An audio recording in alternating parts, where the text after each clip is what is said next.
What is up, beautiful people? We have made it another week into the disastrous Trump administration, which means he's been in office now for 10 weeks. He's got 198 weeks left to go, and for those of you counting down the days, it is 1,387 days. And I think if there were any justice in this world, maybe he won't last that long, right? I mean, the man is getting old after all, so we can hope. But we've made it to the point in the week where we kind of break down an assortment of clips. They don't necessarily touch on any particular topic, but it's kind of a way for us to wind down at the end of each week and hopefully have a laugh or two. But I first wanted to start off by saying thank you to each and every one of you out there that is not only watching the channel, but is subscribing to the channel. Over the past month or so, we have doubled the subscriber count, which means we went from about 2,000 all the way over 4,000 now. So I just wanted to say thank you to each and every one of you, and I hope that you will continue to join me on this journey as we critique the hell out of this authoritarian administration. So without further ado, let's go ahead and take a look at some of these clips. And we're going to start off here by a sycophantic reporter asking a softball question. Let's go ahead and take a look. You and your team apprehended a top 3 leader in the violent gang MS-13 yesterday, just 30 minutes outside of Washington, D.C. What has made you and your team so effective in finding, locating, apprehending, and deporting these violent, illegal migrants? I love this guy. I wish more people would ask questions like that, but thank you. So Donald Trump never answered that question, maybe because ICE hasn't released numbers in a few months, and the last numbers they did release, it showed that Donald Trump was deporting fewer people than even Joe Biden was. But the reason I point this clip out is because this is the consequence of Donald Trump having so much control over who is allowed into the White House, and that press pool is included. So now he's surrounding himself with more sycophantic journalists who are going to ask him softball questions like that really don't do anything for the American people. It's really not cool if you're going up there and say, "Oh, Daddy Trump, how are you guys doing? Such a good job." I mean, it is absolutely pathetic, and it was a foreseeable thing, and one of the consequences of Donald Trump having this much control over who is allowed to ask him questions. It is absolutely pathetic. And then we have him in the plane here doing something similar, saying, "Well, I don't think you should ask that question again." When could that happen? On Pete Hegseth in this IG investigation, do you want to weigh in on that? What is it? There's an IG investigation into the Secretary of Defense's use of the Signal app. Oh, is that, you're bringing that up again? Don't bring that up again. Your editors probably. That's such a wasted story. So what else? So this just goes to show that Donald Trump is not interested in anybody pushing back against his authoritarian impulses. Oh, what? We had the biggest national security blunder, and the reporters can't even ask you about it because you don't want to be pushed on it. I mean, this is just absolutely ludicrous. This would not be acceptable if this were Biden in the White House. And if you think that he would try to shut down a reporter like Donald Trump just did, he would get his head torn off. There is no question about it. So I don't know, man. I just don't like these vibes that we're getting out of the Trump administration. They're going after the media outlets. They're controlling the press pool. They're shooting down questions like this in an authoritarian type manner. And it's just not good for our democracy and accountability. Let's go ahead and move on to Musk here. Just listen to how he conceptualizes what he thinks the government should be.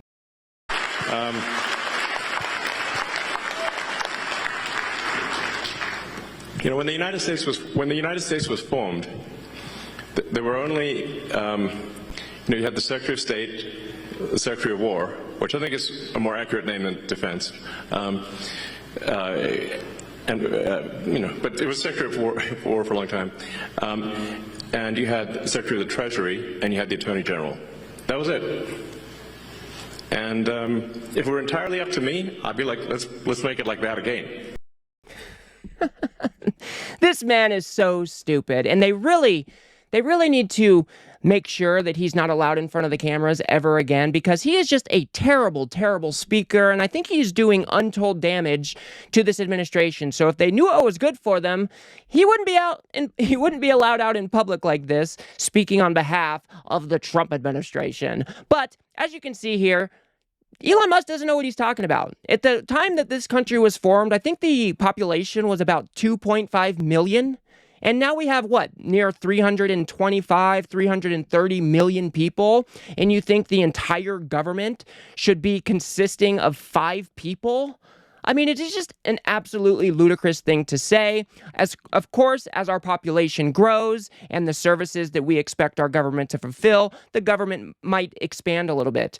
But this is operating under this false pretense that the government has just ballooned in size over the past few decades, which is just not true. The federal government has been the same size ever since, I think, about Reagan. It's hovered around that 2 million mark, I think it is. Don't quote me on that number. I could be wrong. But it is maintaining a pretty steady number as far as government employees go. So it's just an absolutely insane thing to say. Let's go ahead and move on to Caroline Levitt here talking about Donald Trump and his third term. Used to potentially run for a third term. As he said, there are methods there. Look, you guys continue to ask the president this question about a third term, and then he answers honestly and candidly with a smile, and then everybody here melts down about his answer. The president was talked about this last night on the plane. He said, it's not really something we're thinking about. He has 4 years. There's a lot of work to do. We've done a lot in these nearly first 100 days.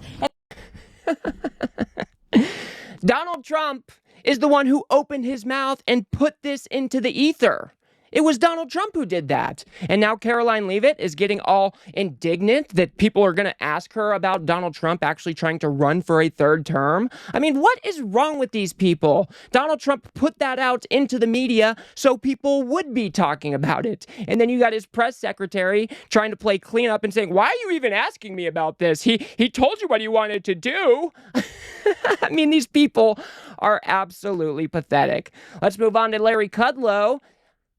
Trying to give Trump a little cop-out for the current state of the economy.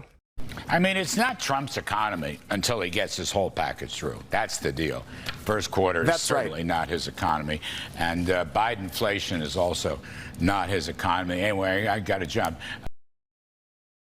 Whose economy is it then, Larry Kudlow? Is it Biden who is implementing these across-the-board tariffs that are astronomically high? And I was actually doing a little bit of research into the tariffs today, and the average tariff that was on American goods was about a little under 2%, or right around that 2% mark. And now with Donald Trump's across-the-board sweeping so-called reciprocal tariffs that we covered in a different video, now that number is over 20%. I mean, how insane is that? It is not Biden that is implementing these idiotic reciprocal tariffs, as Donald Trump would call them. It's not Biden who is making markets fall off a cliff because there's so much uncertainty into this market. I mean, it is absolutely insane. These people will take any opportunity they can to blame Biden, even though we can draw a straight line from Donald Trump's idiotic policies to these bad economic indicators. It's not even reasonable to suggest that it's anything else at this point. Let's go ahead and move on to James Comer, still talking about Hunter Biden. His entire family preemptively for a 10-year period. Yeah, That's wrong, and I think that now's the time to do something, and hopefully Pam Bondi will do that. Yeah, and maybe the other thing, too, is just that $200,000 loan repayment check. I want to know, because if I put loan repayment on every dollar I took in, yeah, I'd be investigated to the hilt, but here we are, Yeah, no, that was not a loan repayment. They never did provide any evidence that he actually loaned the money to begin with. And according to the Irish whistleblowers, Joe Biden never paid any taxes on that. So, I think the Department of Justice has him. Yeah. All we can do in Congress is investigate. The Department of Justice has to prosecute. And now we've got someone, hopefully we can get it done. So, in case you missed it here, James Comer is talking about going after the Bidens, prosecuting the Bidens. And he's getting all bent out of shape because Biden implemented those, what do they call them? The pre-pardons. I am blanking on the word that I need to use. Anyway, you know what I'm talking about. He issued pardons to his family. And I think James Comer is now proving the point as to why he actually did that. Of course, the Trump administration and these idiotic Republicans, they do want to prosecute the Bidens. So it was very good for him to implement the preemptive pardons to at least give them maybe some protection against this revenge tour that Donald Trump is currently on. And to think that James Comer is sitting here talking about going after the Bidens when there are so many other things that the American people are concerned about is just absolutely wild. I mean, every single one of these Republicans should be voted out of office. Let's just not forget that Donald Trump ran and promised that he was going to lower prices for everyday Americans, but he has done the exact opposite of that. And now you've got James Comer doing interviews talking about how we want to prosecute the Bidens. I mean, these are unserious people, and they are not capable of governing. That's it. That's all. These people are pathetic. Let's move on to this guy. I found this absolutely fascinating. Listen to what he is arguing for. And let me give you a hint. It's higher bank fees. It's precisely because our consumers are smart that they want this. They recognize that the convenience of a fee to pay an overdraft charge to avoid the inconvenience at the point of sale as a liquidity bridge when they've run out of cash in their account is better and less expensive than a high-cost payday loan. Well, I would just say sell that someplace else. It won't work with my constituents. And this is about raising bank fees. Let me. This guy is literally arguing that consumers want higher overdraft fees because that way they'll have that liquidity instead of having to go get a payday loan. I mean, are these people serious? When Biden was in office, I don't know if he passed legislation or if it was some sort of other rulemaking that would limit or cap the overdraft fees that banks were allowed to impose on their customers. This was celebrated as a huge win for consumers all across the board. And Donald Trump reversed that, and now you've got this guy arguing that it's actually consumers who like these higher fees. I mean, how pathetic can these people be? Are they serious? I mean, they just are not connected with the real world at all. Everybody knows that banks would use to reorder your charges to make sure that they could hit you for as many fees as possible. It was an absolute disaster.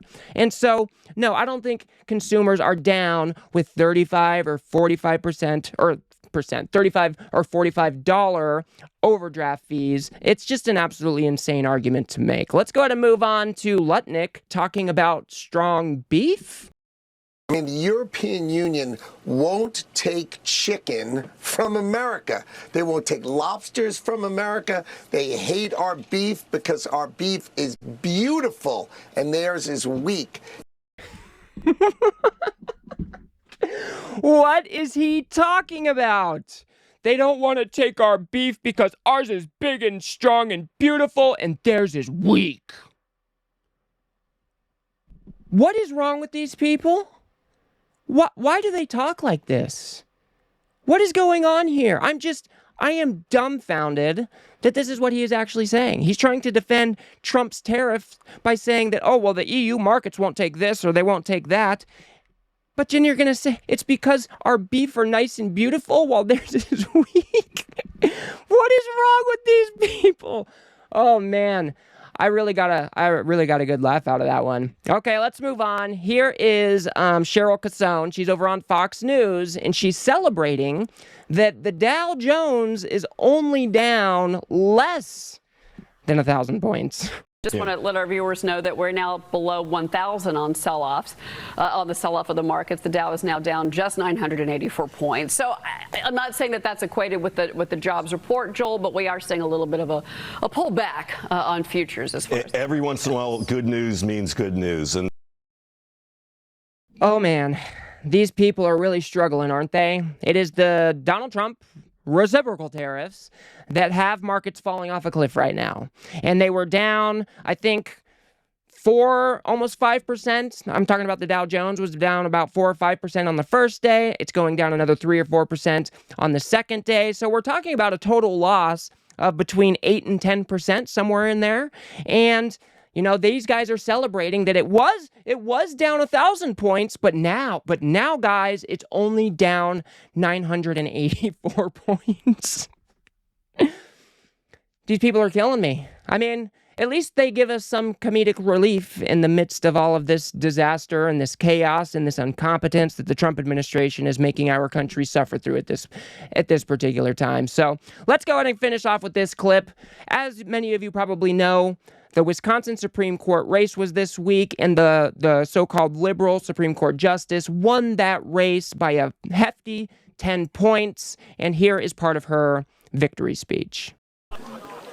So today, Wisconsinites fended off an unprecedented attack on our democracy.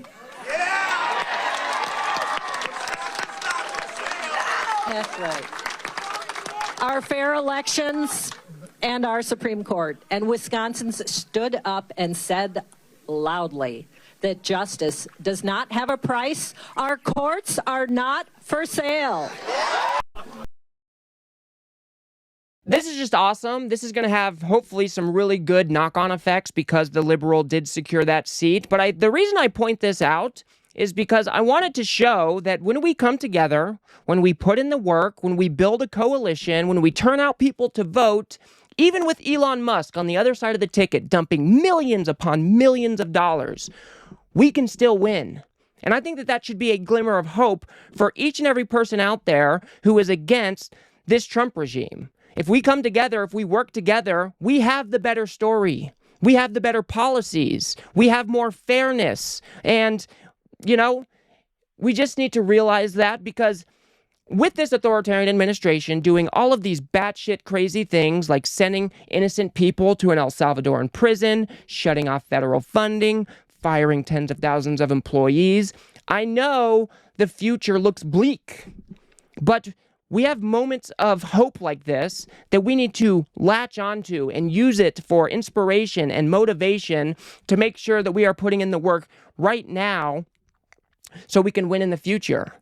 So I really wanted to include this clip. This was a huge deal. Not only did the Wisconsin Supreme Court liberal win, but we saw in Florida huge, like 10 or 15 point swings towards the left, which is a really good sign for upcoming elections. So we just need to remember that all is not lost. We are living through some doom and gloom right now with this authoritarian takeover, but we can still win. And we just have to remember that as we move forward, and we need to be working towards that because, like I've been saying, the 2026 midterms are going to be here before we know it, and we need to put in the work now so we can win tomorrow. So those are the clips I had for you this week, guys. I hope you had at least a laugh or two. I really was cracking up on that Howard Lutnick one. I'm sorry, but, you know, you guys are probably going to get this video after, but I am hoping that everybody out there is involved in the HandsOff rally that is taking place on April 5th. It is a national day of action, and there is going to be mass protests all over the country. So if you happen to see this video before then, please do get involved with your local community, get involved with the local protest there, and push back against this authoritarian regime. Nobody's coming to save us, and it is going to be we the people that has to stand up and push back against this fascistic takeover. So I hope everybody has a damn good weekend. We will see you guys next week. If you guys got anything out of this video, please do remember to smash that like button and subscribe. Maybe share with a friend or two. I'd very much appreciate that. We've got to build something here on the left that adequately pushes back against this right-wing media ecosystem that is fermenting all of this MAGA brain rot that we are seeing day in and day out. So if you do like what I do here, please do remember to subscribe. And if you guys want to get a little bit more details on those hands-off National Day of Action protests, go ahead and watch that video on the screen now. Otherwise, I'll see you guys on the next one.